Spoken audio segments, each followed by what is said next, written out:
Hello for the last time, everybody. It's our last lesson today. And yes, we're in the wonderful world of Disney here. I pulled out as many Disney characters behind me. It'd be fun for you to mention which new ones you see. Also, books and movies behind me as well.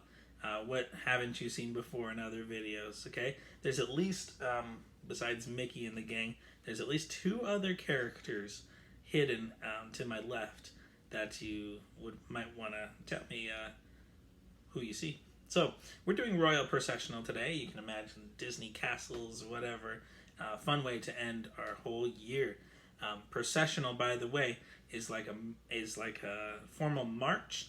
It's for instance, when people graduate, they walk across the stage. That's kind of a processional.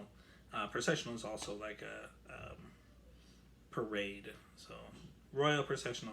You can imagine the kings and queens are, marching through the city or marching up to the castle or out of the castle, so forth.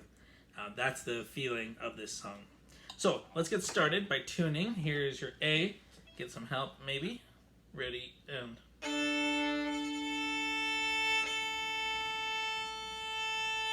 D.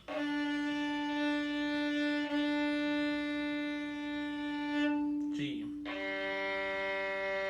Sorry, it's a little tune.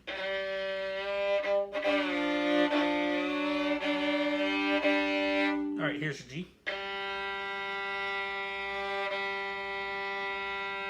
And C.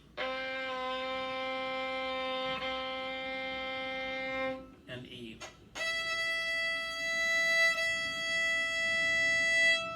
Alright, so this part of Royal Processional from 51 to the end should look pretty familiar. There's a lot of stuff here that we've worked on before, so if you've kept up on that or if you practice it recently, it'll just come to you. However, I want you to look closely at the music because there's going to be parts where it switches back and forth between stuff that we've known and then it does a little bit of a change to it, okay? So let's dive right into the first violin part and you'll hear what I've got. By the way, I'm going to start on the pickup note, the note before measure 51. 1, 2, 3.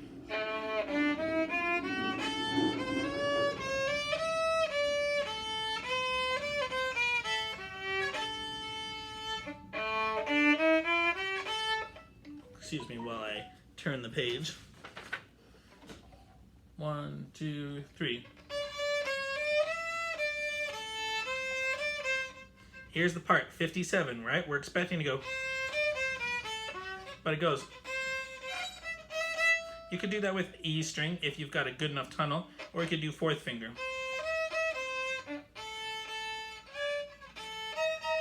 Okay, let's talk about these notes right here. So 57, C,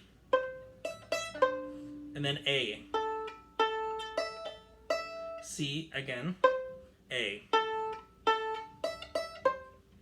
Lucky for you guys, you have the same notes every time from 57 to 60. C, E, E, C, A, C, C. However, that's not the case with second violin. Second violin, I'm going to jump to you now.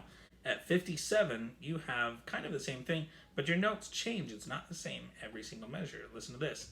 Ready, and...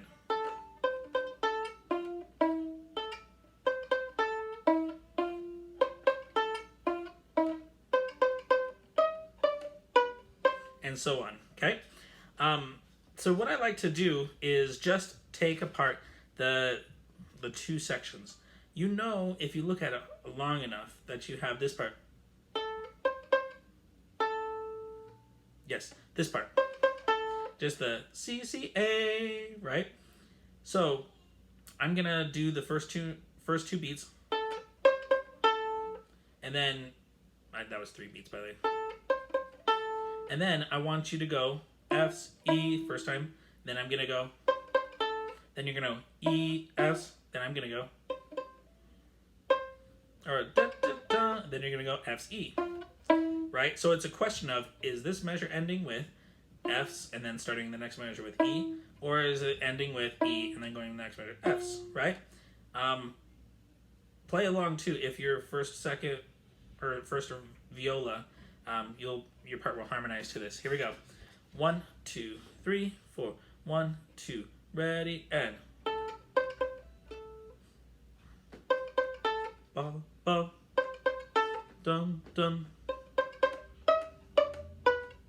to stop right there. So this is what you should have had, second violin.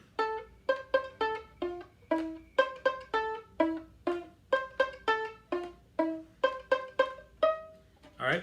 Now, viola, you might have found that you had a bit of a problem there, especially if you were bowing. Let's talk about the notes first, and then I'm going to give you a hint on how to do the bowings. So, for you guys, you have F. Again, this is measure 57. F, and then A. And so already, you're stretched across 3 strings. That's the bowing part that I'm going to talk about again. Here's 57 again. F's.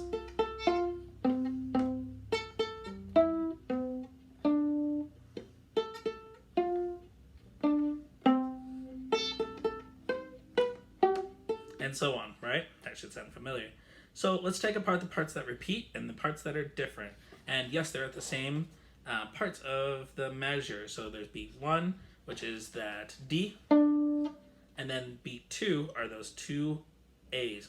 Oh, sorry, beat 1 was F, with that little natural sign with you. Remember, that's low 2. And then 2 A's is beat 2. And then beat 3 is that F again. And then beat 4 is that C. And so when you're playing in pattern 2, which is, second finger instead of high second finger, you're going to want to make sure, especially when you're crossing strings, that you stretch a little bit more for that third finger. It's usually going to get out of tune. How can you know if your C's in tune? Well, this is a C right here. It's an octave different, but you should be able to hear it by now.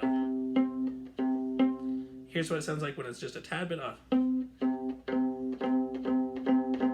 Here's when it's right on. Can you hear the difference? A little bit higher than normal when it's right on. Now, of course, in order to do that in tune, your strings need to be in tune. That's why I recommend you get your parents' help to tune the strings. Also, you can call me or email me, and I'll give you my phone number. You can call me, and I'd love to listen to you on the phone while you tune, okay? Just throwing that out there. Please, please, please ask for my help. I'm going to help you if you ask. So, going back, here is measure 57 for viola. F. Notice how on beat 3 of the next measure, you do change to an E. And then on the next measure, you have an F again. So every single one of these measures is different. I do not envy you guys. Right? Here it is again.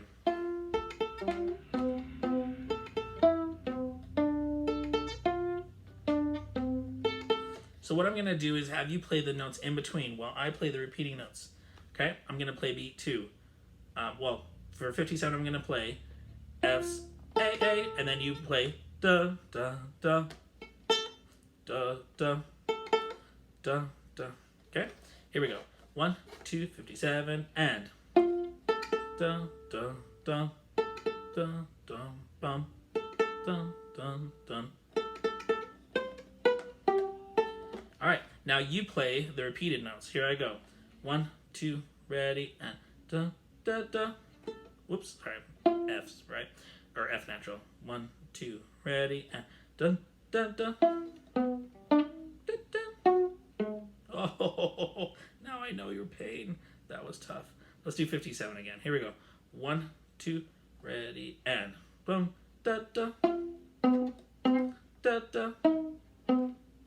Da, da, da, da, da, and so on. That's a different part to practice. Okay, now here's what I want you guys to do. I want you to do that with bowings, and you're gonna have to think super hard on what strings these notes are on, because you're crossing 3 different strings in order to play these notes. So if you were to try it on its own, here's F on the D string. And then, of course, A is on the A string. Yeah, you have to cross all the way from the G string to the A string for that one.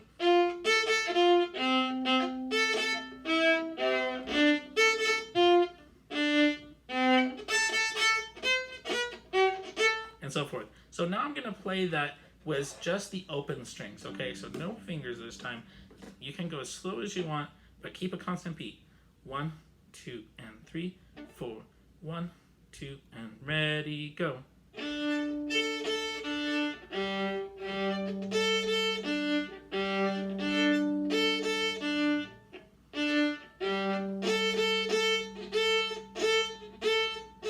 And that was the end of 61-ish.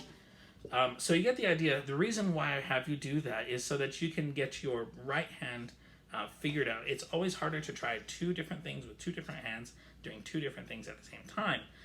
And so just break it down. Do what the right hand is doing, then pluck what the left hand is doing, and then put them together, and you'll have that part down. Okay, that was a really long explanation for 4 measures for 3 different groups. All right, my cello people, here is your part from 51. I don't think I have a lot of things to stop and talk about, but I may stop. Here we go. 1, 2, oh, don't forget pickup is on the A, right? 1, 2, 3.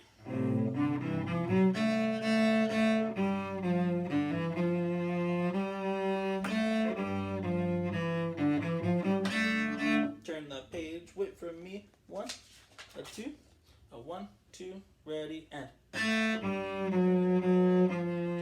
3. Get ready to stop at 60. Okay, check out measure 56 and 57. You go A, G, F's, and then F natural is 2.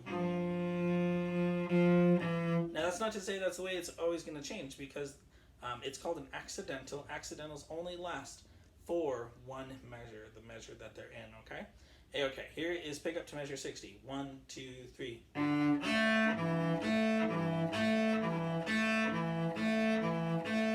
Again, tunnel.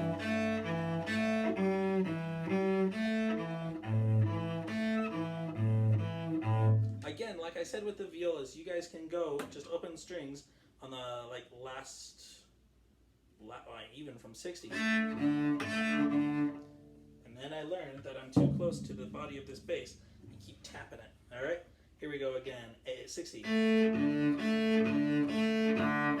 is what it looks like with no fingers, right? Isolate the right hand, and then 64. Oh, same thing.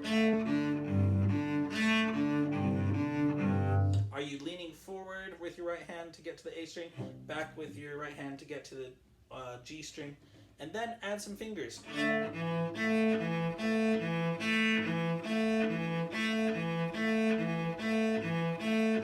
get lost.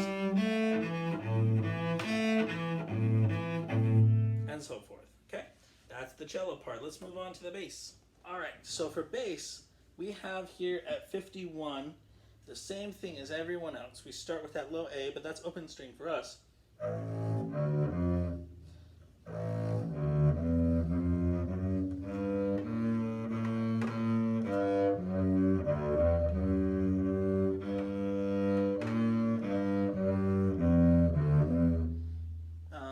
F. Yeah, don't know why it's telling you to do that first one. I'm looking back at 51. It's telling you to do second finger on the F natural, right?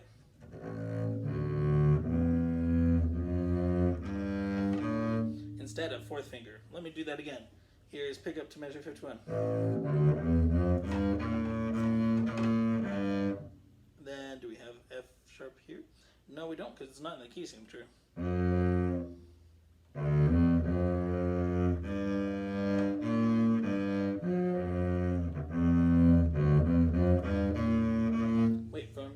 Turn the page. Here is 56. Ready, go.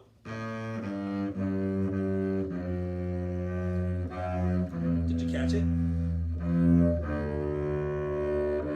Again, just like the cello, at measure 56 and 57, you have a switch between an F sharp, which is fourth finger for you, and then F natural in the next measure. Okay, going on to 60. These are across the street neighbors. Mesh your finger, I don't know if you can really see at this angle, mesh your finger just across both of those strings, okay? Make sure it's nice and straight, aligned with your tape. You might have to change your hand shape and elbow with it, but that's okay. Don't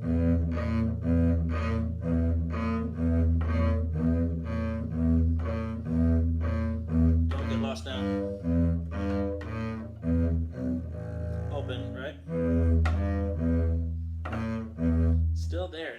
between the G string and the D string. I hope you're paying attention to what I said to the viola and cello. You can change with open strings first so that you get that right hand skill down, and then put your finger down. For you, it might take a little bit shorter of time because you're not changing your fingerings. But that's the idea, all right? So unfortunately, I have some bad news, or good news, depending on how you want to take it. To me, it's bad. I won't be returning to West Point Junior High next year, guys. So if you've signed up for orchestra next year, you will have a phenomenal teacher, but it won't be me. Her name is Miranda Lovelace, and she actually worked at West Point 2 years ago and set up all the traditions and the things that I've been trying to follow. So you'll get the real deal, the good source from her. And I know she's going to be an amazing teacher. She's much more experienced than I am, and she's going to treat you guys real well. However, I have to say goodbye, and I'm super bummed out about that. I'm trying not to get emotional. I usually don't show my feelings too well, and I feel sad that I didn't tell you guys how much I really appreciate you. I tried from time to time, and as I said at the day that we were supposed to do our last concert, March 12th, that I am so proud of you, every single one of you. Even if it feels like you're just trying to blend in with the crowd, you're doing a great job, really. You're playing better than I did at 7th grade. I don't know if I ever told you guys that, but it has always been my goal to push you guys beyond what I was capable of at your age, or what I did at your age, because I wanted to be that teacher that would challenge and help you to strive your best. So don't ever feel like you're behind, please. The trick with music is that if you're really good, you practice. If you're really bad, you still practice. Practice and staying with it and enjoying it and living it and loving it is all you need to be a great musician. Keep at it. I hope you guys have a great musical journey next year and beyond, and I really wish you the best. For now, goodbye.